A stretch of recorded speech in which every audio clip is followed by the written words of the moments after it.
Stalingrad News, April 4th, 2019. We have a whole bunch of headlines that I've been meaning to cover. Tried to cover it twice. I didn't like the way it felt. I didn't have the energy. So here's my third attempt at this segment. When we're talking about the latest EMP executive order that Donald Trump signed, we're going to talk about action going down in Venezuela. We're going to talk about floods through the Midwest, Brexit news, and some Donald Trump news. So starting off with this EMP bill. This was signed March 26th. I've gone through this. There's nothing really compelling throughout this. It sets up agencies, and it sets up duties for the gathering of data regarding an EMP event, how to protect, how to harden, how to react. For those of you who don't know, EMP is an electromagnetic pulse.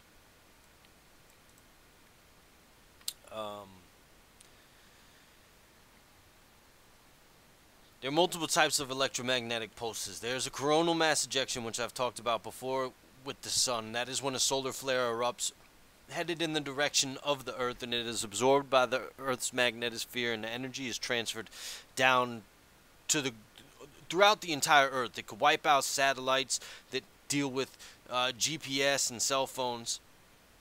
But not only that, we know for a fact, we have empirical evidence, 1859, the Carrington event, there was a solar flare that burned the telegraph wires. Now, if we have an X-class, an X10 solar flare occur today, you can say goodbye to it. It'll destroy 66% of the Earth. They say anything facing the Earth, so you know, you can get the picture, and pretty much everybody would die. It melts the circuitry in devices like cell phones and cars and computers and anything that we use these days. It happened in 1859, but people were not dependent on electricity. The key word is dependent. Now, that's one type of EMP. Another type of EMP, well, we could also assume that somebody could hack the grid and surge all the energy, which would have this similar effect as the EMP, though it would only affect things tied into the grid, so only things plugged into a wall, into an outlet. Some type of cyber attack, either from another country or from entities within this country. We also have high altitude we're going to talk about an actual EMP. I don't know if you've ever seen Ocean's 11, when they bring the utility van on top of the parking garage, and they have a little device inside of the van, and they shut down the power for the whole city. That's real. That type of technology exists.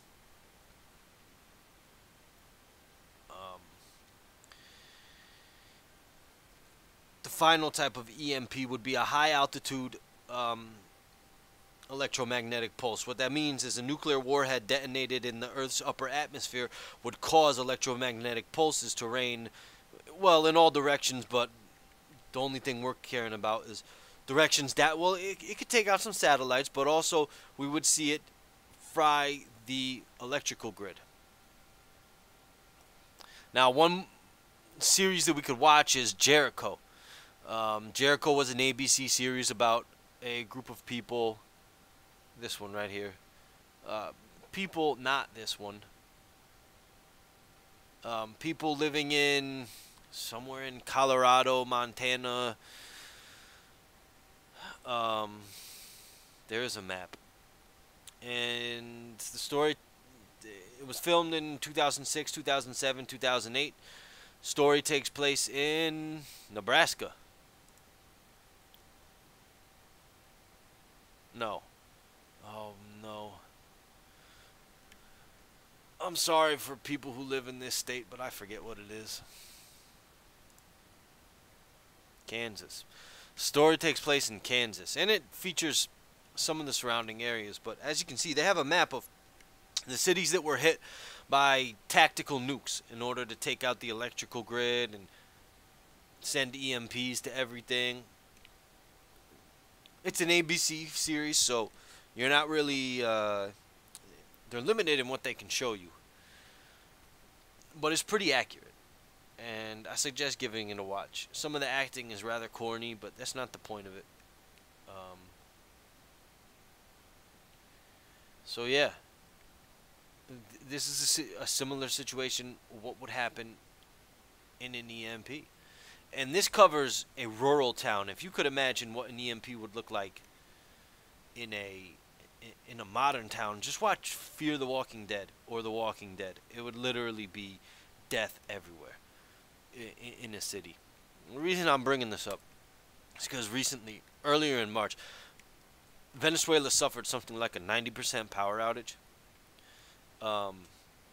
Maduro blames the United States, said that they hacked the electrical grid.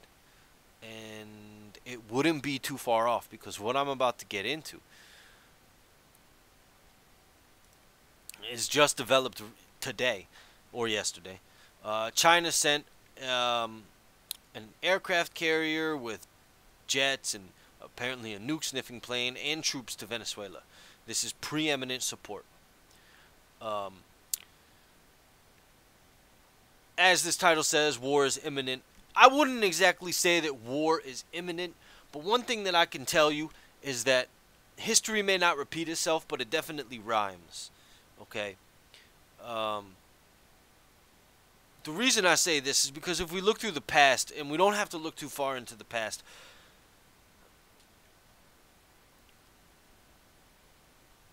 the main reason that I'm speaking about this right here is PDVSA. This is Venezuela's nationalized oil company. See, the socialism in Venezuela is not the socialism that occurred in Soviet Union. One thing that happened when Chavez took power, he nationalized the oil, and he used the funds from that company, and a subsidiary is Citgo, and everybody here knows the name Citgo.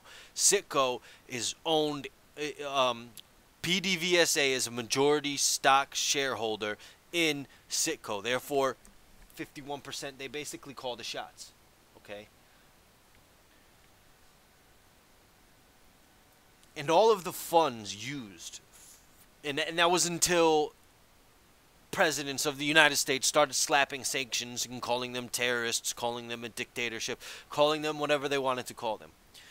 But one thing is for sure, which is undeniable, is that what Chavez did with this money was he absolutely conquered the infant mortality rate and lowered it significantly. He conquered illiteracy and raised the literacy rates in his country. It's the same story you see with every single other, quote, communist, socialist country that the United States media demonizes. Going as far back as, I mean, a clear-cut example would be Mossadegh in Iran in the 50s, who wanted to nationalize the oil. I don't think they got the chance to modernize their country, but they installed a British MI6 agent, Reza Shah Pahlavi, and it wasn't until the coup of '79 where they took their country back, and they are modernizing with increased literacy rates. We're talking women in the academic workforce. We're talking lowering the infant mortality rates. I mean, this is basic stuff here. We're not talking about the, you know, some people in America think that the standard for freedom is being able to post. All right, I'm just going to change the subject. Because we also saw this in Libya. The National Oil Corporation accounted for about 70% of the country's output. And Gaddafi, who, same exact story, although there's a little other reason why he was taken out so quickly and so radically. Same exact story, nationalizes the oil, uses those monies to increase lower infant mortality rate, increased life expectancy, increased literacy ratings. The big thing that Gaddafi did was he wanted to create a gold oil standard called the dinar. And you see the sanctions. It's the same story. It's the same script in every single country. Okay. However, we have a slight twist to the Venezuela situation. We have somebody called Juan Guaido.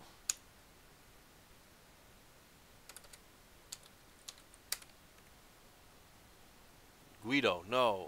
Oops, did I spell that wrong? Anyways.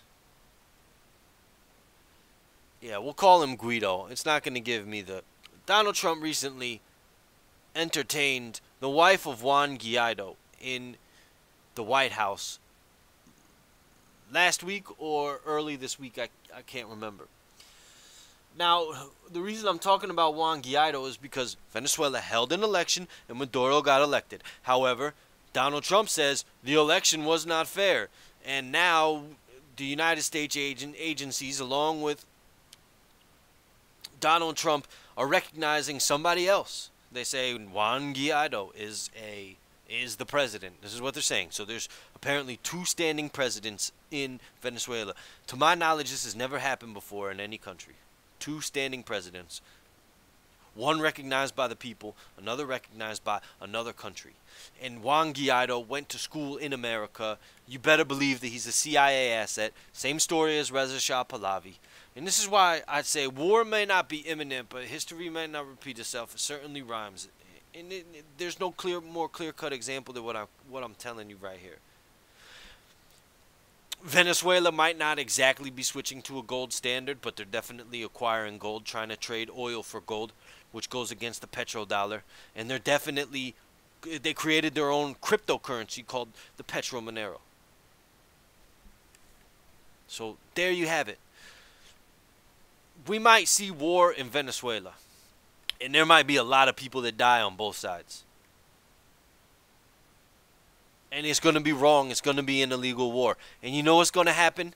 There's going to be migrants who are torn from that country, and they're going to come right to America, and they're going to kill people. And you know what? You know what America's response is going to be?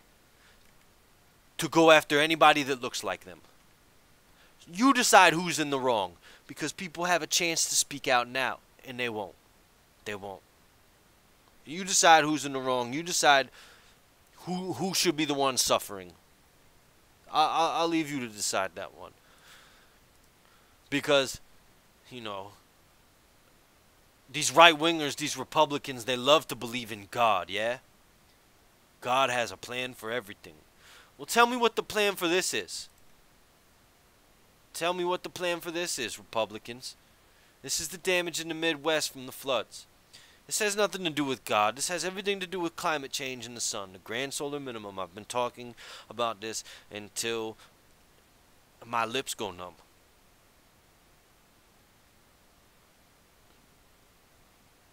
Now, the filter that I put on these images is 6 days, but some of these might be from previous instances. And you can see the damage. There's entire towns underwater. And the floods are flowing north to south, and they're sweeping entire towns and entire granaries. And these grains, the cattle that's going along with it, they're all dying. They can't be sold.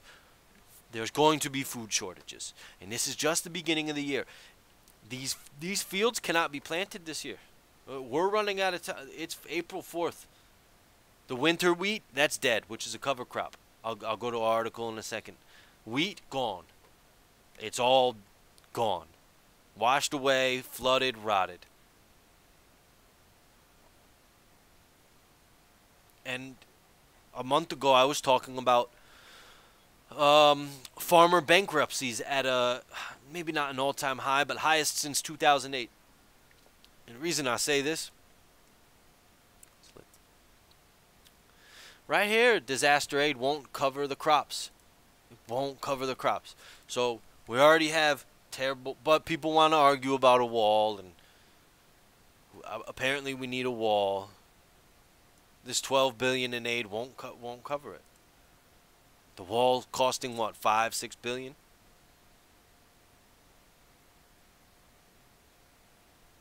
This company right here, Indico Agriculture, worth between that much money, 17 to 35 million, could have been damaged. That's a lot of corn and soy. It's a lot of food. Gone. Goodbye. And this is going to happen on a regular basis as we move further into the grand solar minimum.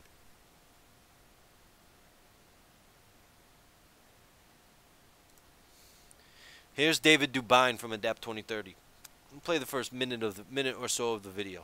Good afternoon, everyone. An enormous amount of storage bins containing the U.S. harvest from last year look exactly like this. A lot of people were saying, hey, why don't we get in, take the top off, we can salvage the grain. Even in places like this, floodwaters, we can tear the top off and salvage all the grain. Not this time. The laws are saying that because it's river water flooding, the entire bin needs to be destroyed. And in the old law, even if you were able to take that out, it would be an individual case-on-case basis whether that grain would be saleable or not. So you'd have to wait for the FDA to come in and inspect just a few bins. Significant river flooding still expected along the Mississippi, but the further down the Mississippi you go, the larger the grain storage facilities are. Train tracks submerged, delays in movement of the grain across the U.S. Before and after, flooding from space. And during these uncertain times, I've teamed up with... Okay. There you have it. Moving across the pond, we're going to talk about Brexit. This was an article from yesterday. I had been under the impression that Brexit was pushed back to May 18th or something like that. However, I stand corrected. Brexit is still set to have a hard withdrawal on April 12th. Now, yesterday there was a vote.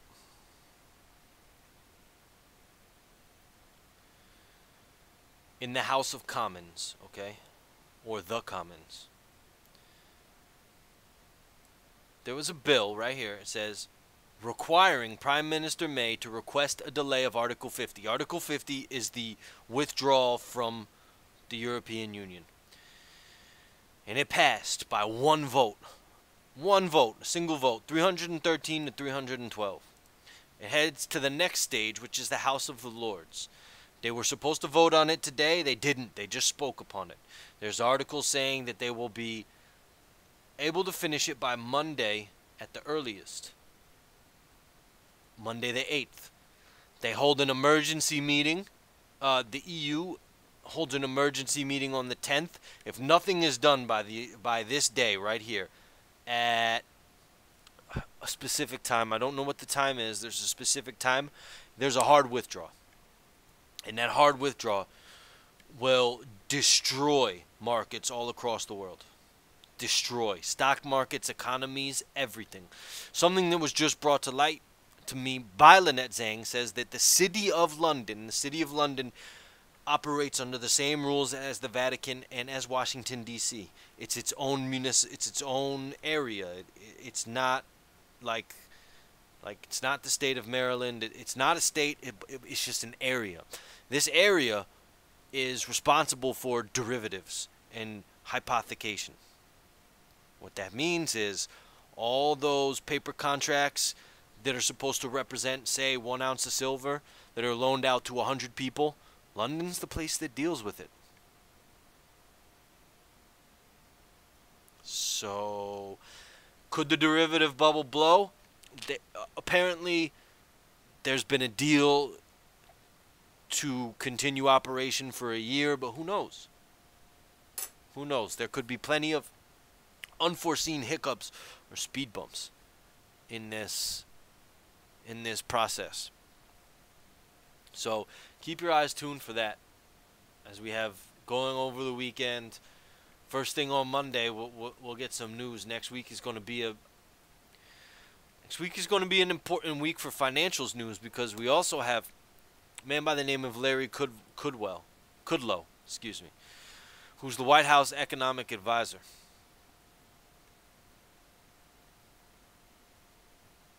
says that the Federal Reserve should immediately cut interest rates by 50 basis points.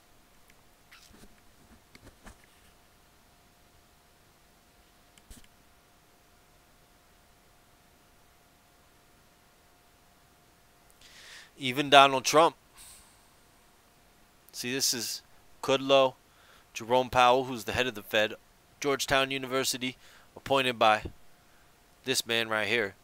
Even this guy says to cut the rates. He says he's unhappy with the Fed. Well, he put the guy in there.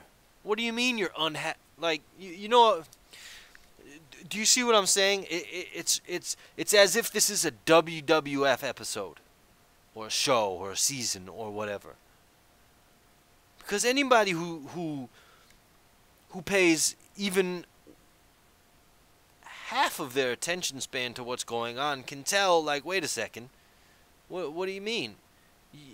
Mr. Trump, you hired this person for the job, and you're unhappy. Like, did you even sit down with him once and say, don't raise rates? You know? No, this is part of the plan, to raise the rates until they can't raise the rates anymore. What are they at, 2%? 2 point something percent? So they can't raise them higher than 2 point something percent, or the market will crash. The market will just fly away into hyperinflation. That's a real healthy economy, isn't it, huh?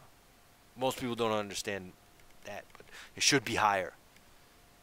A lot higher if it were healthy, but it's not. And if they cut the rates back, it's going to kill the economy. In a traditional market, a Fed rate cut would help the housing market, but the prices are already so inflated that a Fed rate cut, okay, because basically these interest rates, for example, when you are to go get a mortgage or a loan, this is what the interest rates dictate, for the most part, how much you pay. So low interest rates means it enables people to go get a loan.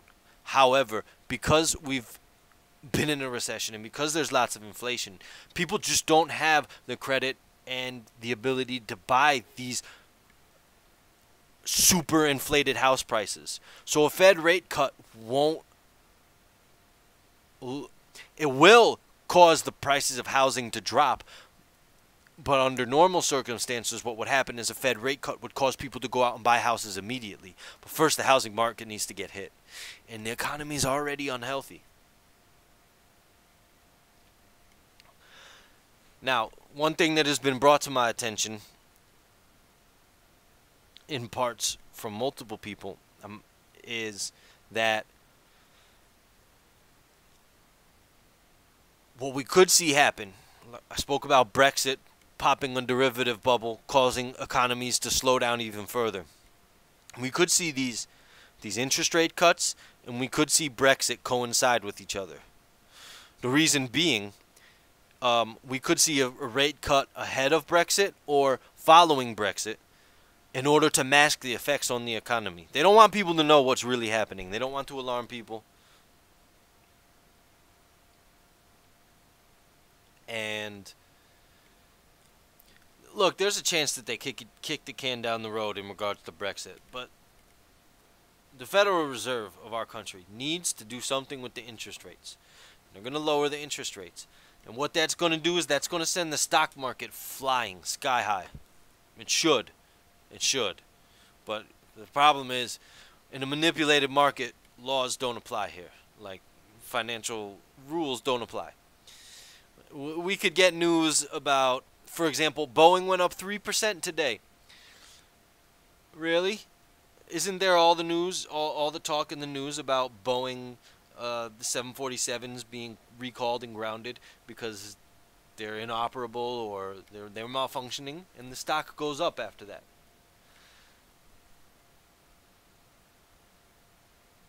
That's like walking around and doing and saying bad things to people, and they like you more. You get what I'm saying? Reality doesn't apply to the stock market. So we could see an all-time high in the stock market, and you could go long on the stock market and stand to make some money. But I think that this late in the game, there was 50% gain in value on Bitcoin Cash in a 24-hour period. You won't make that money going long or short in the market. I say at this time, it's time to get out of the stock markets, unless you really have extra money kicking around. But like I said, if you're really feeling bold, you go take out an option on the stock market and go long. This isn't financial advice, so I can't exactly tell you exactly what to do. But that's the gist of it. Who knows? Who knows? Brexit and Fed hikes. That's the economy news. We'll get into the news that I really want to get into. Got one follower. I really wish somebody would say something, even if they would start trolling me or talking smack. Just give me something. I don't want the smack talk. I'm ready for war.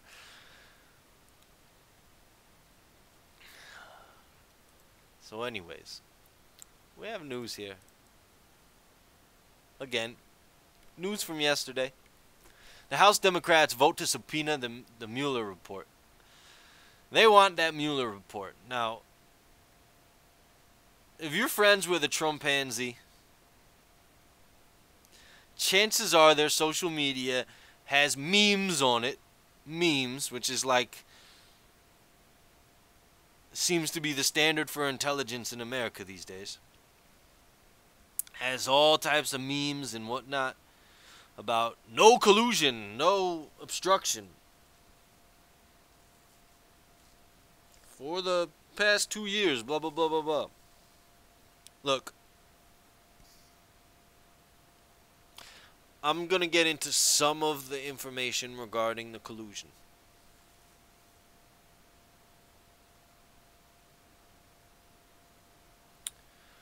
One thing that people fail to mention is the report that we got that sparked the whole flood of no collusion memes recently was a 4-page summary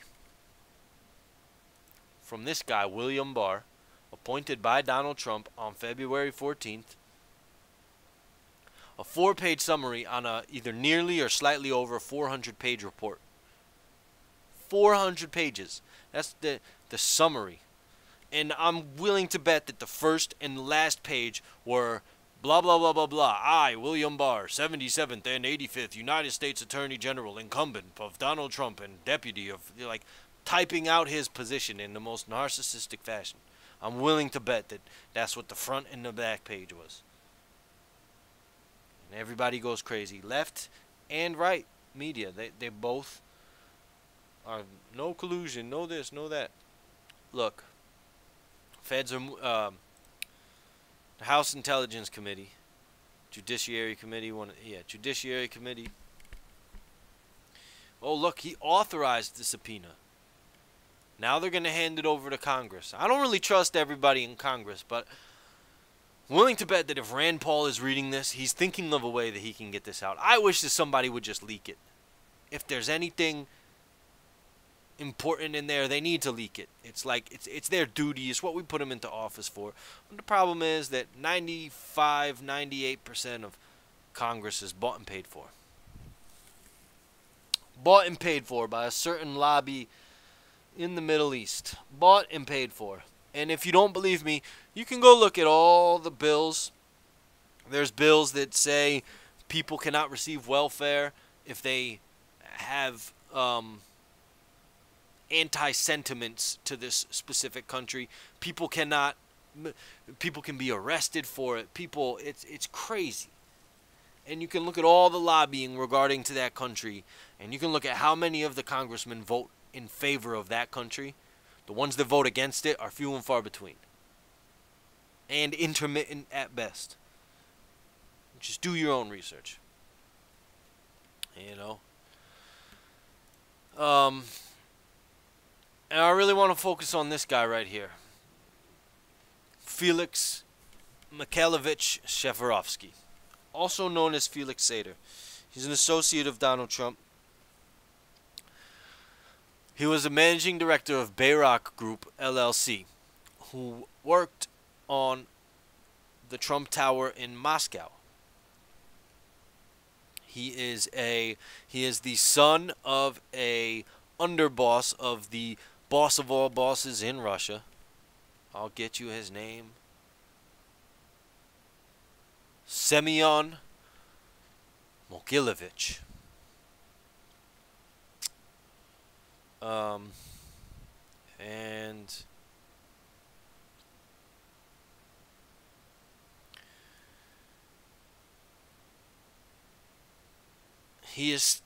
Felix Sater is still acting under mafia connection because in 1998 he was convicted of fraud in connection to a $40 million penny stock pump and dump scheme conducted by the Russian mafia involving his company White Rock Partners. Now, not only is he a mobster, which whatever, if you're in the mob, you're in the mob. Everybody's gotta have some type of a network, you know. But in return for a guilty plea, he agreed to assist the FBI and federal prosecutors as an informant in organized crime. So he was a rat. He served no prison time. He's a rat, and he's working for the biggest scumbag that has ever... People think Hillary's bad. Look at this guy that's in the office. And we're going to get into that. Because Felix Sater has connections to Putin. He definitely has connections to Putin. He arranged for either Melania or Ivanka to sit in Trump's chair, Putin's chair at the Kremlin. This is what Felix Sater did. Felix Sater supposedly got in touch with Putin when Felix Sater is friends with Michael Cohen. Longtime friends. Michael Cohen was the lawyer who was in court. Here you go. It was forwarded to Cohen by Sater. He boasted Cohen about his connections to Putin. Buddy, our boy can become president. We can engineer it. I will get all of Putin's blot team to buy in on this. I will manage this process. Now, one thing that is a center, is Felix Sater. If you want more information, look him up. I can point you in the direction. I'm not going to spend an hour walking you through every single correspondence between these people. Because one thing that's the focus, that's been a large focus of the investigation, is the Trump Tower meeting in which it was Donald Trump, Jared Kushner, it was, I believe, Paul Manafort, Michael Cohen, Felix Sater may or may not have been there. There was a few other Russian people. There was, his name's not up here. But apparently there was a phone call on a secure line that went out of the Trump Tower and contacted somebody, and this is who they found out. It was Don Jr. on the phone with Konstantin Kilimnik. Konstantin Kilimnik is a political consultant, and he is ex-Russian intelligence. CIA of Russia. What they spoke about, we don't know yet. But you can see that the connections are there. Donald Trump is married to a Russian prostitute. Yes, she's a prostitute. She speaks 5 languages so that she can deal with businessmen who speak many languages. She's a prostitute. And she is our first lady. Not that I care, but think about it. You got Americans praising a Russian prostitute as first lady. You can't get more idiocracy. It's like Idiocracy and Twilight Zone combined. I swear. It's like trying to tell somebody that the NFL is rigged. No, it's not.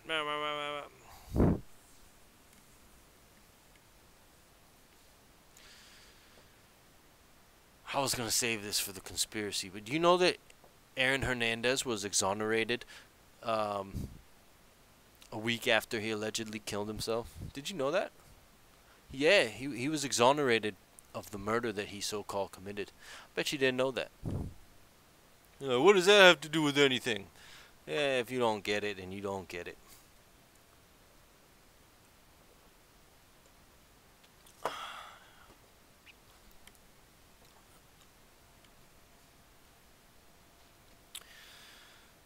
Now, the banking family that I spoke about, the Rothschilds,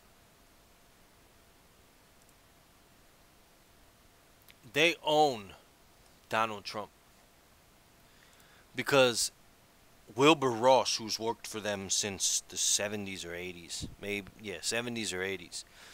You can find Wilbur Ross. Wilbur Ross backed Donald Trump. Donald Trump did not run this campaign with his own money. He was backed by the Mercer family. He was backed by Wilbur Ross. He was backed by Sheldon Adelson, amongst many others. They own him. And Donald Trump has gone bankrupt more times than I can count. And every time he went bankrupt, his pool from which he could pull resources from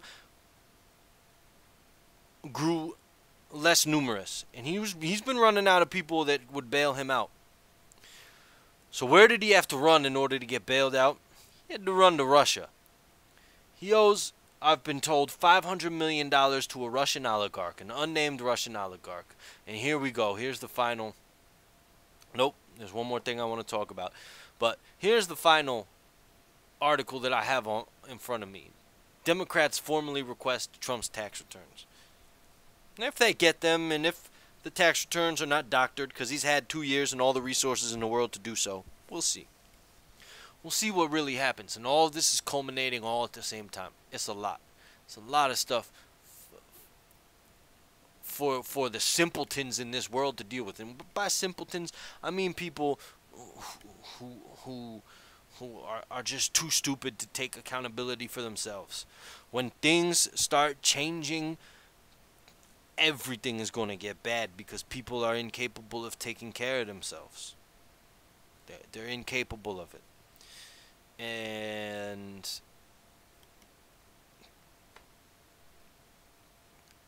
things are coming to a close very soon. I've done a video on my timeline.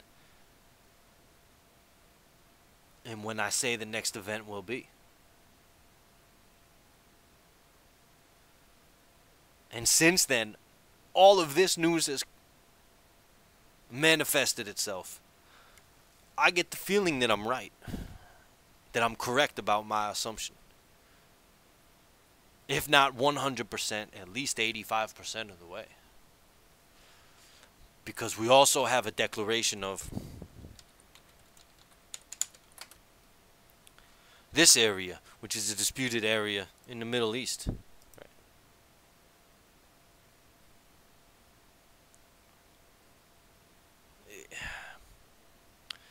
Donald Trump said that Golan Heights is owned by Israel. However, it's actually owned by Syria, like Damascus.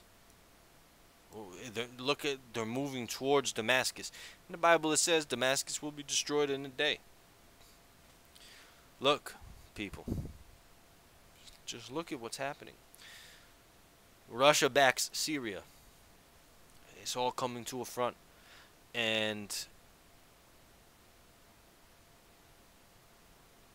Jared Kushner's peace plan, which there's very little news about. I haven't checked in a few days, so let's see what happened in the last few days.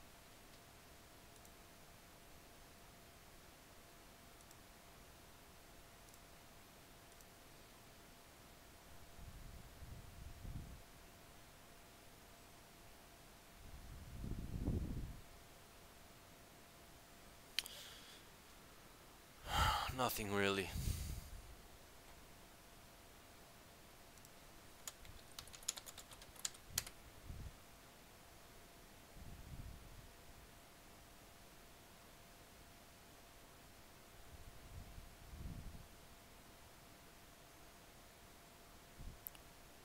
There's nothing really up there, but look, that's underground news for the week. Yeah, if Brexit happens, 40 minutes, not bad. If Brexit happens, I'll do a special. I'll do a special one. I'm just gonna keep it strictly to the news for now. But yeah, I've got an episode in mind that's gonna just be 5 hours of me talking. I'm gonna pull up 100 tabs and I'm gonna show everybody everything. All 10. If I don't put these videos on Reddit or whatnot, I get about 10 to 15 views per video. So all 10 of you, I'm gonna hand you the world on a silver platter. That's what I do for free. For free. I saw a figure out there. People who had 100,000 subscribers made 15 grand a month. That's a lot of weed.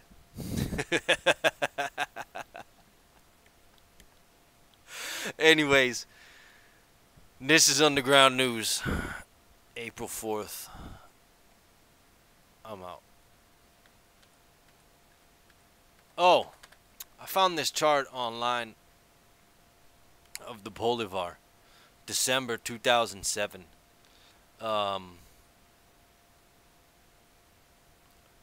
Okay. January 2008. I'm not sure what these figures are. Anyways, in January 2008, for 100 Bolivar Fuertes bill, you could get 16 American dollars. February 2019, you would need 3.7 million bolivars to buy $1. That's what hyperinflation does. So if you position yourself correctly, you can be a billionaire for $100. Or whatever it takes to multiply, however many multiples you need of this to be a billionaire. If you want to be that rich, maybe you only want $10 million. And then what, you got to spend $5? There's no such thing as free lunches, but there's sure as a thing as cheap lunch. Anyways, this time, it has been Underground News, and I'm out.